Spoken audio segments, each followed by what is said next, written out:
하나님께서 오늘도 우리를 부르셔서 예배의 자리에 나오게 하시고 예배의 자리에서 하나님께 영광 돌릴 수 있는 기회 주신 거에 대해서 감사함으로 영광 돌리시는 귀한 시간 되시기를 주님의 이름으로 축원합니다.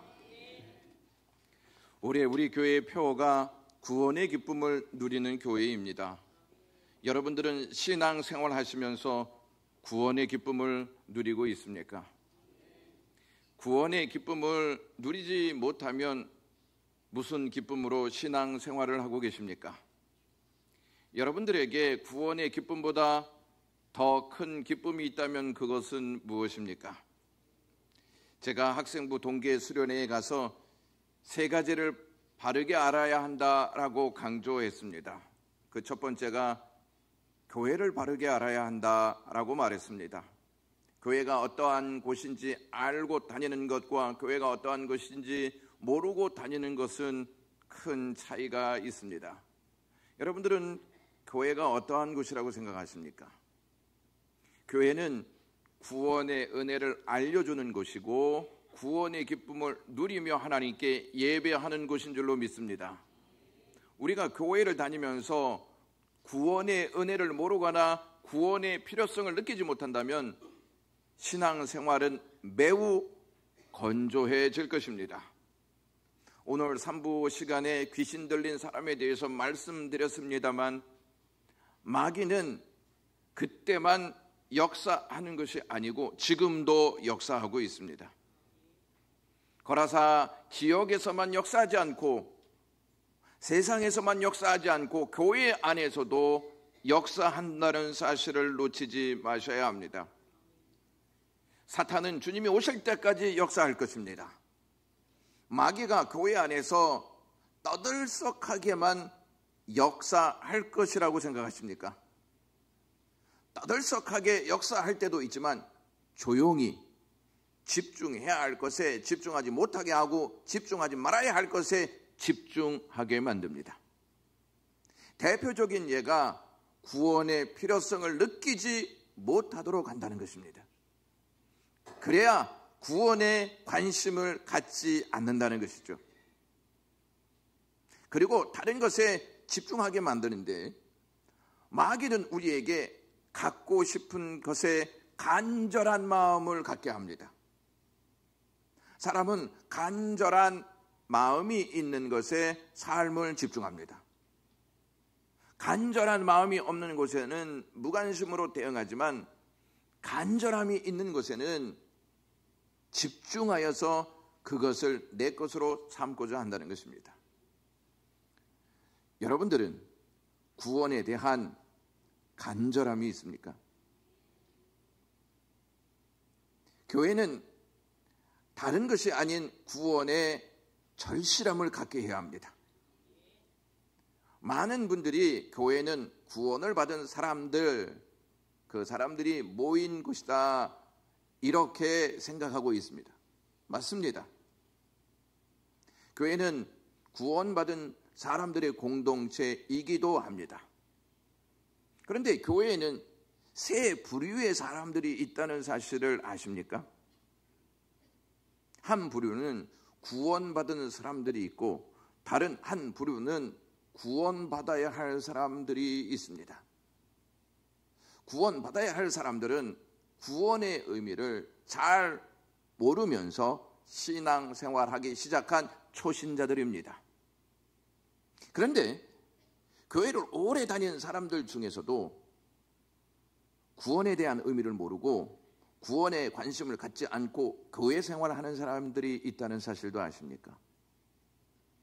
마지막 한 부류는 종교 생활하는 사람들입니다. 종교 생활하는 사람들은 구원에 큰 관심 없이 습관적으로 예배하는 것에 만족해야 합니다. 구원에 별로 관심이 없습니다. 그냥 예배하는 것으로 나 오늘 예배했다 이것에 만족한다는 것이죠. 이 사람들을 가르쳐서 종교 생활하는 사람들이라고 말씀드릴 수 있습니다.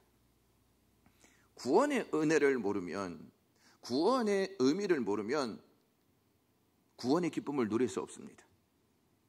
구원의 기쁨을 누리지 못하면 구별된 삶을 살지 못한다는 것입니다. 교회가 어느 때는 싸움터가 됩니다. 싸움도 얼마나 사납게 하는지 모릅니다. 믿지 않은 사람보다 더 사납게 싸웁니다. 여러분들은 구원이 교회 밖에만 필요하다고 여기십니까? 교회 안에서는 구원이 필요하다고 진실로 생각하십니까? 교회는 계속해서 구원의 은혜를 전해야 하고 구원의 은혜를 누릴 수 있도록 하나님의 마음을 전해야 한다는 것이죠. 교회는 구원의 기쁨으로 하나 되어 구원을 외면하는 세상에 구원의 소식을 끊임없이 전함으로 세상이 우리가 어떻게 해야 합니까? 라고 반응할 수 있도록 그 반응을 불러일으켜야 합니다. 여러분들은 구원을 받았다고 믿습니까? 좀 약하신 거 보니까 그런 것도 같고요, 목사님. 천국에 가봐야 알겠습니다. 좀 더 지켜봐야 알 수 있을 것 같습니다. 이러한 마음이신 것 같아요. 구원받았다고 믿는 우리는 구원의 의미를 정확하게 알지 못하면서 구원을 생각하고 있는지도 모릅니다. 누군가 여러분들에게 어떻게 구원받았습니까? 라고 물으면 여러분들은 분명히 예수님께서 내 죄를 사해 주심으로 나를 위해 죽으셨기 때문에 나는 예수님을 믿고 구원받은 것입니다 라고 답할 것입니다. 제가 부목사로 있을 때 세례 교육과 입교할 대상들을 맡아서 교육을 했습니다. 그들에게 하는 첫 번째 질문이 무엇이냐면 구원받으셨습니까? 라는 물음이었습니다. 대다수가 확신 없는 대답을 하거나 모르겠다고 말합니다. 솔직해서 좋았습니다. 그런데 중직자일수록 솔직하지 않다는 사실을 아십니까? 교회를 오래 다녔다는 사람들이 더 솔직하지 못하는 사실을 아시나요? 그래서 저는 교육할 때 다른 것보다 구원에 집중하여 교육시켰습니다.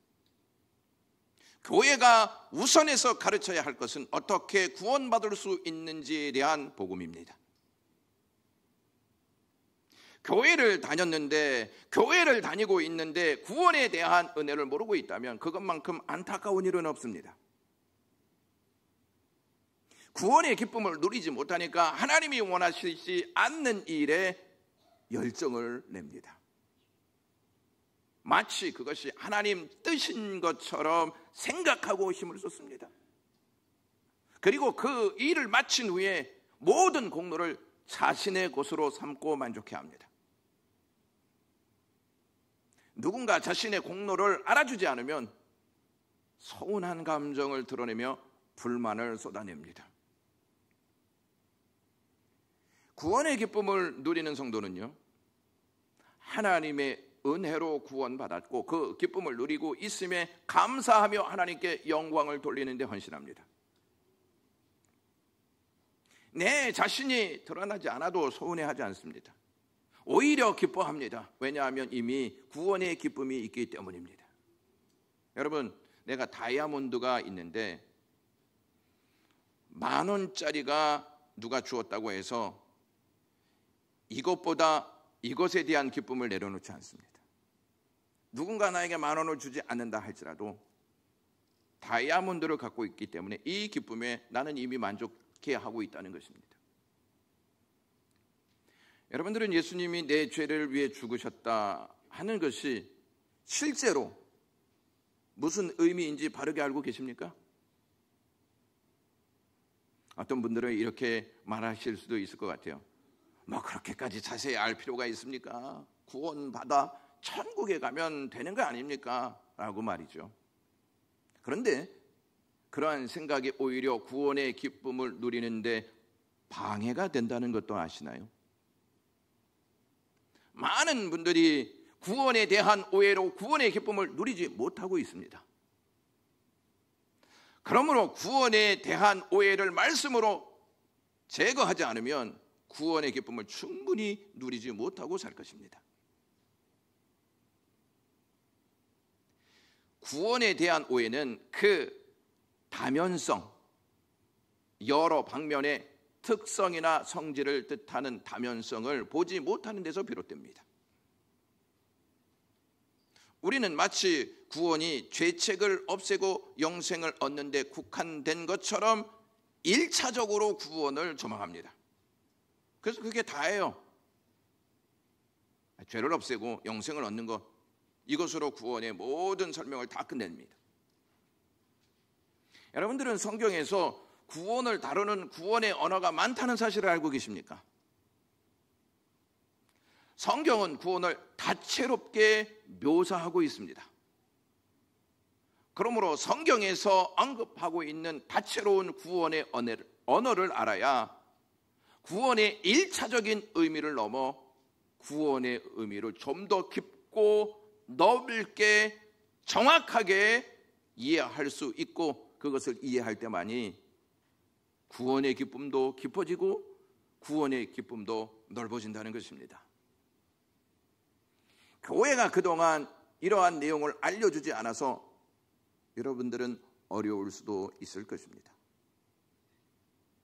구원의 언어를 깨닫게 되어지고 그것을 이야기할 때, 그것을 이해할 때 우리는 구원의 은혜를 다른 측면으로도 접근할 수 있습니다.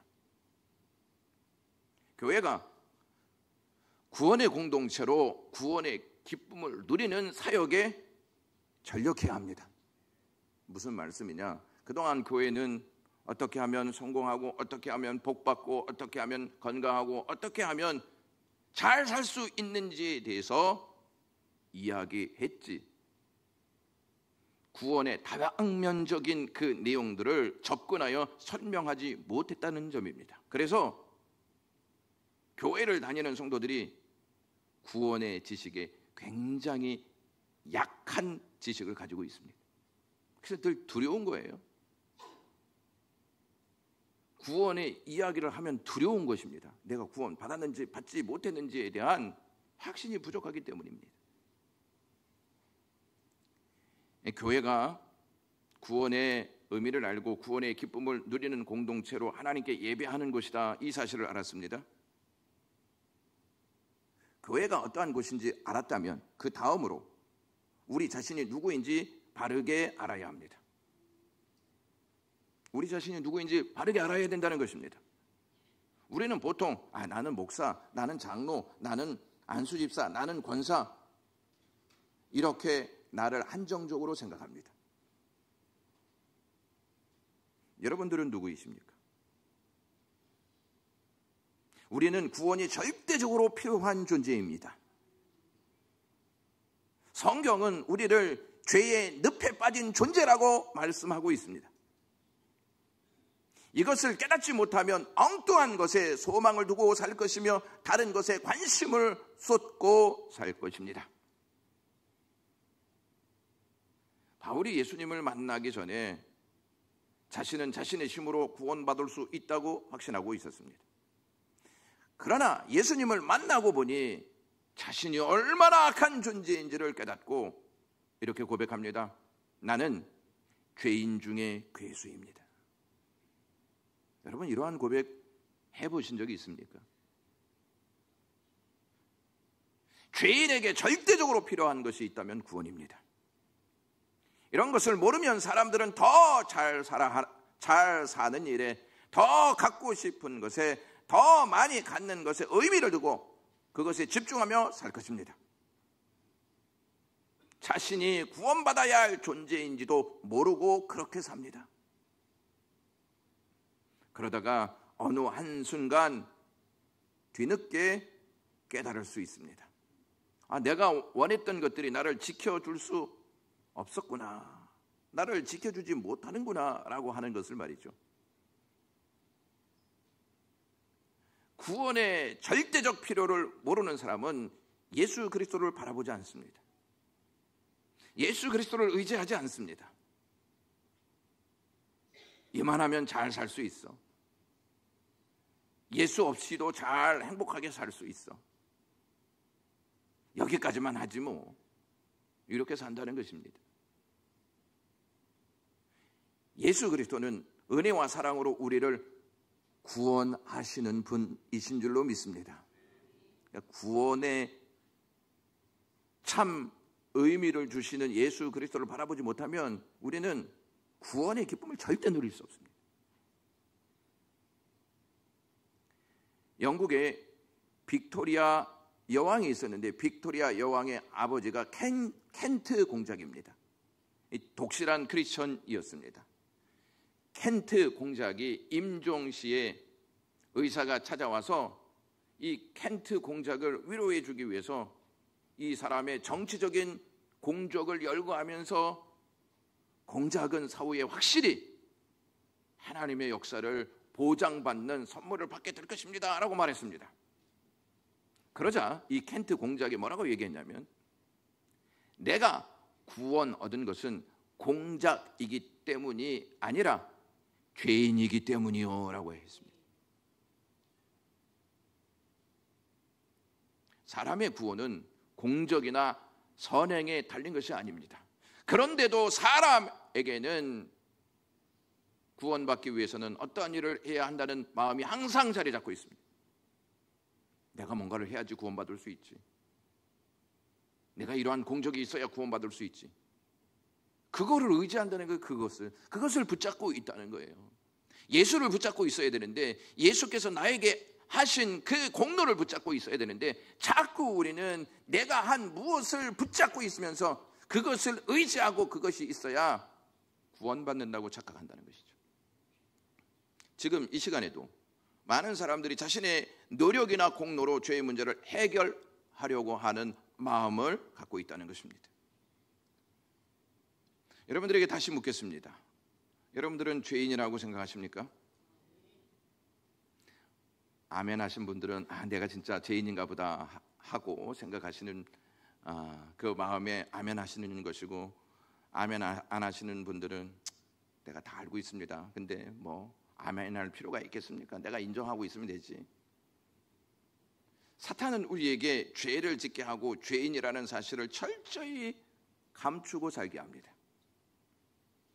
너 그거 얘기하면 부끄러운 존재야. 너 목사인데 그 이야기하면 부끄러운 존재지. 너 장로인데 그러한 일들을 이야기하면 부끄러운 존재야. 이렇게 하면서 철저히 자신의 연약함, 자신의 부끄러움을 감추고 삽니다. 감추고 사는데 문제는 회개하지 않는다는 것이죠.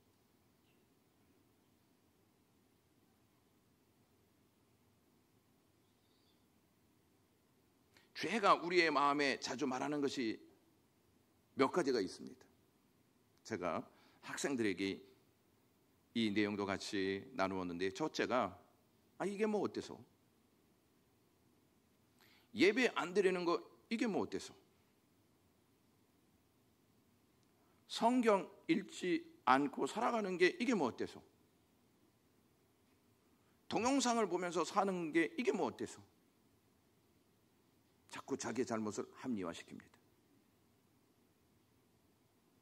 가정에서 싸울 때에도 나만 싸워? 다른 사람 다 싸워? 이게 뭐 어때서? 이렇게 생각하는 것이죠. 두 번째는 내가 뭘 잘못했어? 라는 말입니다. 내가 뭘 잘못했어? 라는 말은 나에게는 책임이 없어. 내가 잘못한 것이 없는데 내가 이렇게 된 것은 다 내 책임이 아니야.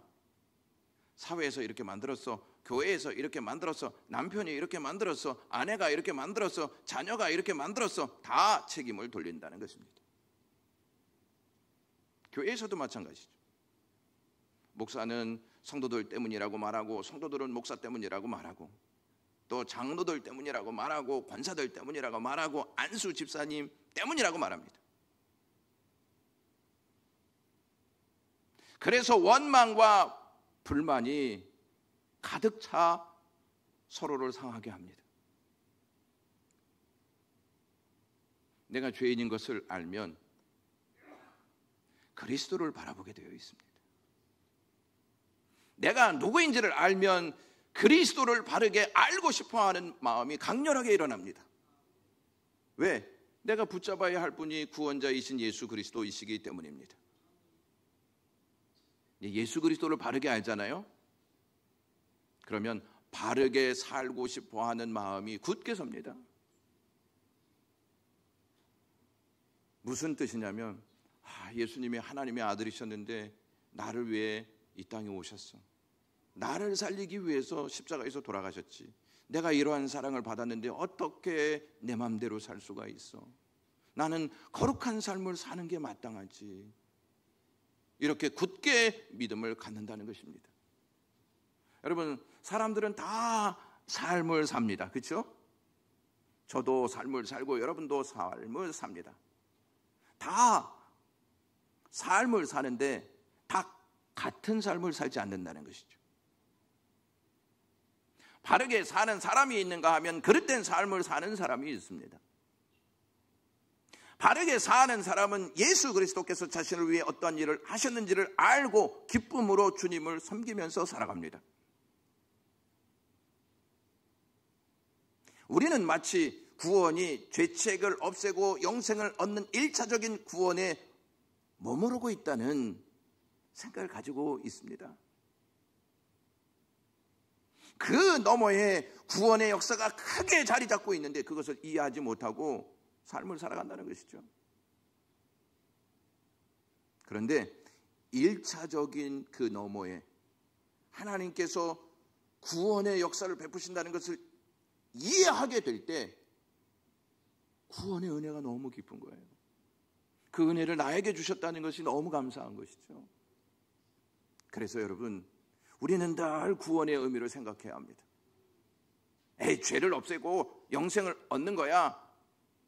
이건 너머에 하나님께서 우리에게 향하신 그 마음을 깨달아야 한다는 것입니다. 제가 가지고 있는 책 중에 구원의 언어라는 책이 있습니다. 저 책인데요. 저는 구원의 언어라는 책을 읽고 구원의 의미가 얼마나 큰지를 깨닫게 되었습니다.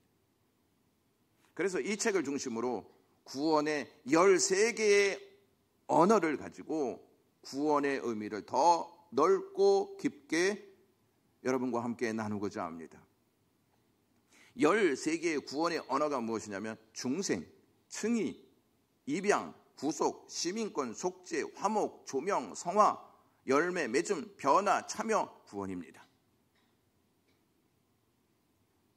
여러분, 이 13가지를 깊이 깨달으시려면 몇 주를 참석하셔야 되죠? 에? 그렇다고 또 13주입니다. 이렇게 여기는 헌신 예배도 있고 여기는 다른 그 예배도 있어요. 여러분들이 어떻게 대답하셔야 지혜롭냐면 계속 참여해야 합니다. 이게 지혜로운 대답이라고 생각합니다.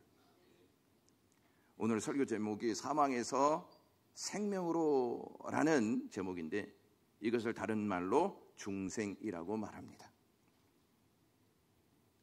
성경에 자주 사용되지는 않지만 성경의 가르침을 정리해서 엑기스로 우리에게 구원을 설명해 주는 단어가 이 중생입니다. 중생이라는 말은 다시 낳다라는 뜻입니다. 다시 태어났다. 중생한 사람은 사망에서 생명으로 옮겨진 자입니다.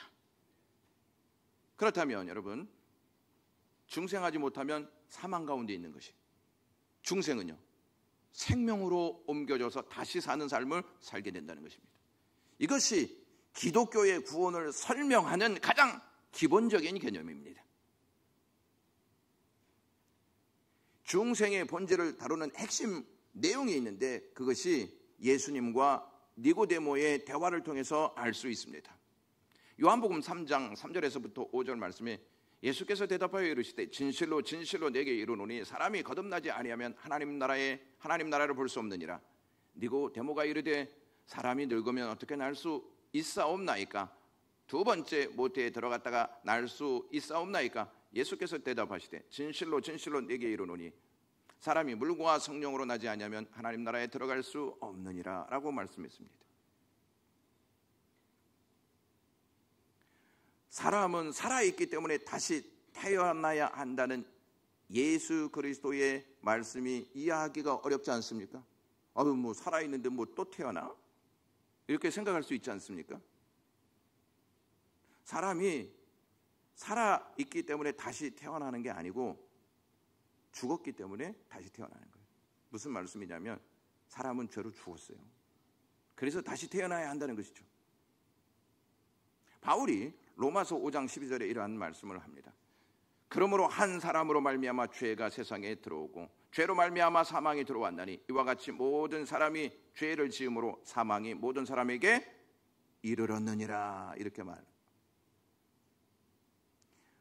많은 사람들이 이 내용을 어떻게 잘못 이해하고 있냐면 아담이 죄를 지었다. 그의 죄와 더불어 사망이 임했다.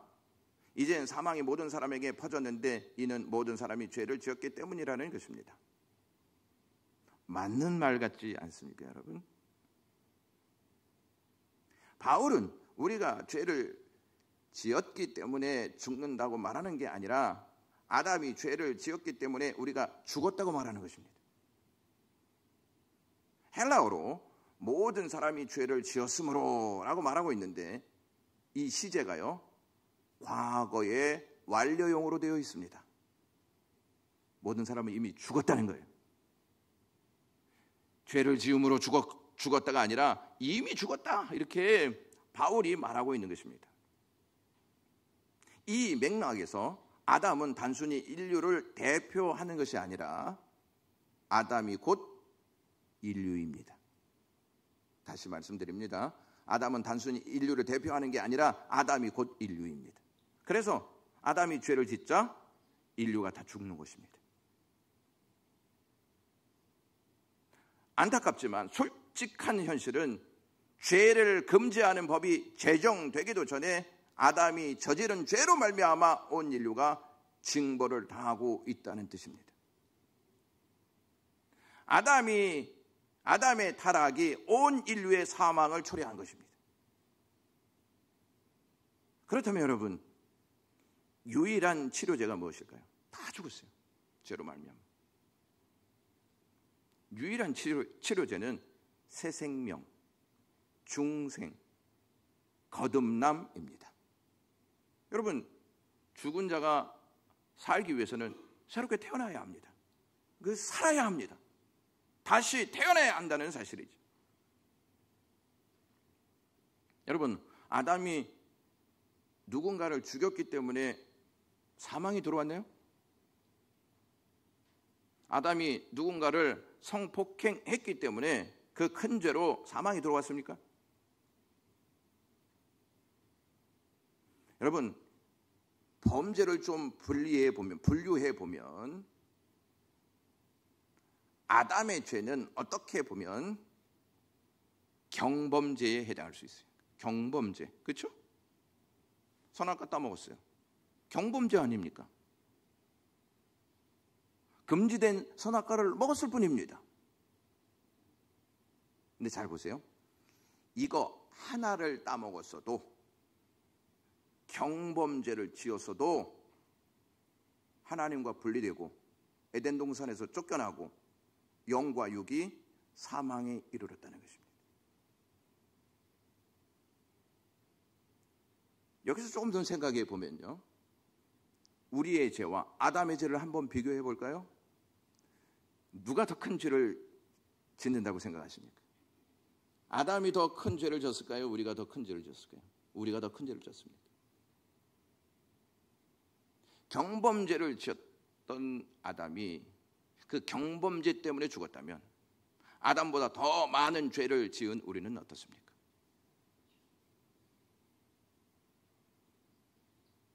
조금 극단적으로 이야기하면 우리는 배가 터질 정도로 선악과를 먹고 있습니다. 그들은 한 입을 먹었지만 우리는 배가 터질 정도로 선악과를 먹었습니다.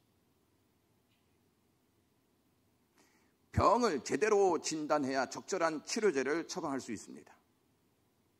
만일 인류의 질환이 팔이 긁힌 정도라면 밴드를 붙이는 게 마땅하지 않습니까? 그렇죠? 그러나 총상으로 머리가 터졌다면 보다 극단적인 조치가 취해져야 합니다. 인류의 죄가 정확히 이러한 경우에 해당됩니다. 그러므로 하나님께서 이 유일한 치료제를 인류에 주시기 위해서 하나님이 인간이 되셨습니다.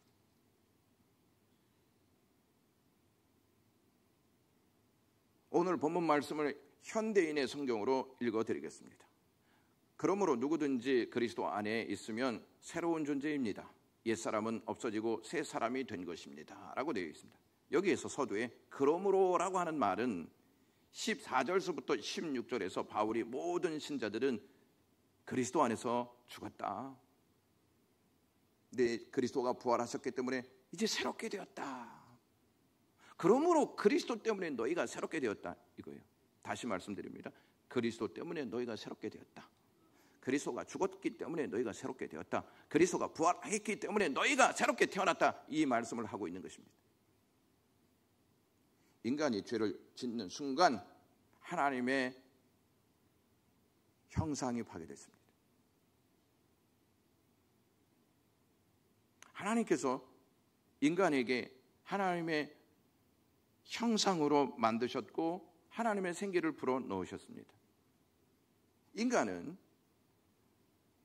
하나님의 말씀을 어김으로 하나님의 형상이 파괴되었고 이제 죽은 존재가 되었습니다. 타락한 존재가 되었습니다. 그러므로 우리가 새롭게 되기 위해서는 하나님께서 육신을 입고 오셔서 우리의 죄를 사하시는 희생제물이 되셨어야 합니다. 희생제물이 없으면 우리는 구원과 회복을 얻을 수 없습니다. 예수님은 이것을 알고 육신을 입고 이 땅에 오셔서 십자가와 부활을 통해서 우리를 새롭게 하셨습니다. 여러분, 예수님이 부활하신 다음에 어떤 행동을 하시는지 아십니까? 숨을 내쉬며 말씀하시되, 이런 말씀하세요. 숨을 내쉬며 말씀하시되. 이게 무슨 말씀이냐? 하나님께서 사람을 만드셨잖아요. 흙으로. 하나님 흙으로 만드셨어요. 흙으로 만드신 다음에 사람이 저절로 활동하지 않았습니다. 무엇을 불어넣으셨을 때? 생기를 불어넣으셨을 때. 하나님께서 아담에게 호흡, 즉 생명을 불어넣으셨을 때 생명이 된지라 살아있는 영이 된지라 이렇게 말씀하고 있어요. 무엇이냐면 예수님께서 우리를 위해서 죽으셨어요. 숨을 내쉬면서 말씀하셨다는 말은 생기를 불어넣으셨다는 것입니다. 누구를 통해서? 성령을 통해서. 그래서 예수님이 이렇게 말해요. 성령을 받으라. 이렇게 말씀하시는 것입니다. 따라서 예수 그리스도를 믿고 영접하는 사람들은 새로운 피조물, 새 것이 된다는 것입니다. 새로운 존재가 되고 새 것이 되려면 이전 것이 지나가야 하겠습니까? 안 지나가야 하겠습니까? 이전 것이 지나가야 한다는 것이죠. 이전 것을 그대로 지키고 있는 한 새 것이 될 수 없습니다. 그래서 이전 것은 지나갔으니 보라 새 것이 되었도다 이렇게 말씀하고 있는 것입니다. 에베소서 4장 22절에서부터 24절 말씀을 같이 읽어보도록 하겠습니다.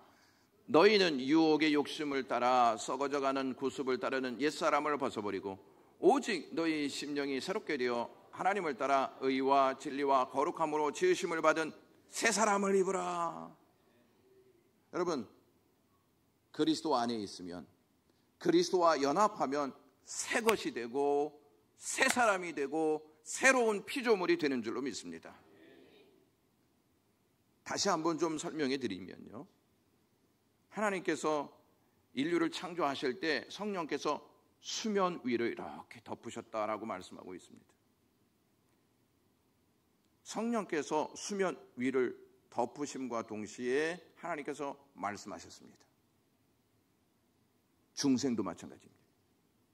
성령께서 우리를 덮어야 새롭게 창조되는 것입니다. 그러므로 예수님께서 니고데모에게 성령으로 나지 아니하면 거듭날 수 없다라고 하신 것입니다. 예수님께서 십자가에 물과 피를 쏟으셨습니다. 물과 피이죠. 예수님은 양수에 계셨습니다.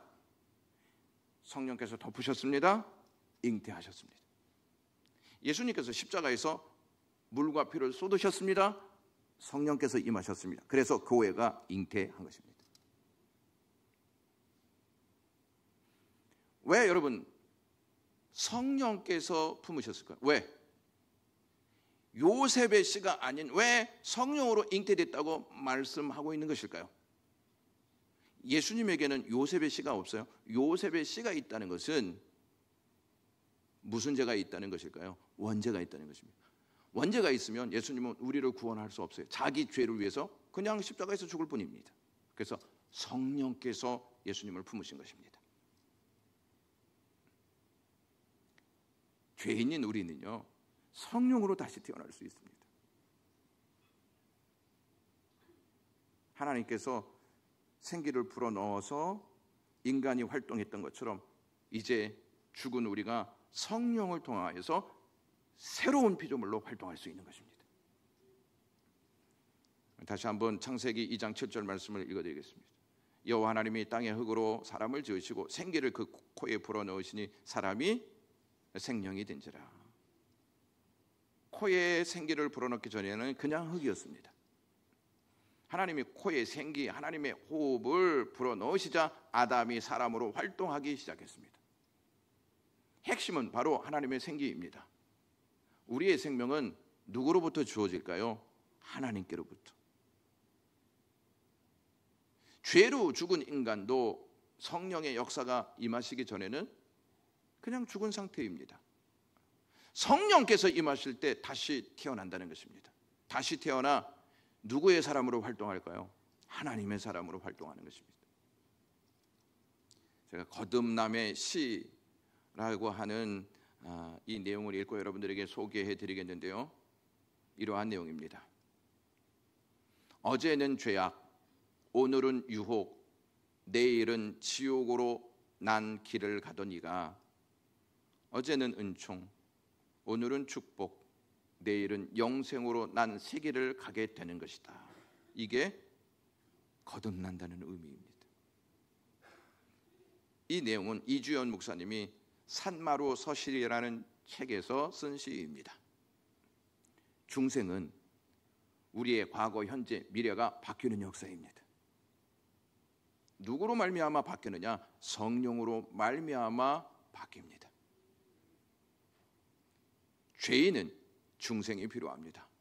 중생은 새 생명을 얻는 역사로 성령 하나님에 의해서만 가능합니다. 생명이 아닌 다른 모든 것은 그저 단순한 시체일 뿐입니다. 관에 안치된 죽은 자에게 아무리 화장을 한들, 아무리 블러셔를 많이 발라 뺨을 장밋빛으로 만든다 할지라도 그는 여전히 죽은 자입니다. 구원받는다는 것이 무슨 의미일까요? 그것은 생기를 불어넣으시는 성령의 권능으로 하나님이 인간을 공허한 죄의 삶에서 예수를 믿는 사람으로 돌이키는 것입니다. 그것은 우리에겐 새롭게 창조하시는 하나님의 일하심을 경험하시는 것입니다. 그것이 사망에서 생명으로 옮겨지는 구원의 역사입니다. 기도하겠습니다. 하나님 아버지, 구원의 의미를 알게 해 주셔서 감사합니다. 그저 구원이 죄책을 없애고 영생으로 얻는다 하는 것을 끝나지 아니하고 새롭게 태어난다는 이 사실을 알게 해 주셔서 감사합니다. 예수 그리스도로 말미암아 성령이 오시고 성령으로 말미암아 새롭게 된 이 역사, 이것이 구원임을 생각하면서 새로운 피조물로 인생을 살아갈 수 있는 영광의 모든 가족들이 되게 하시옵소서. 예수 그리스도의 이름으로 기도드리옵나이다.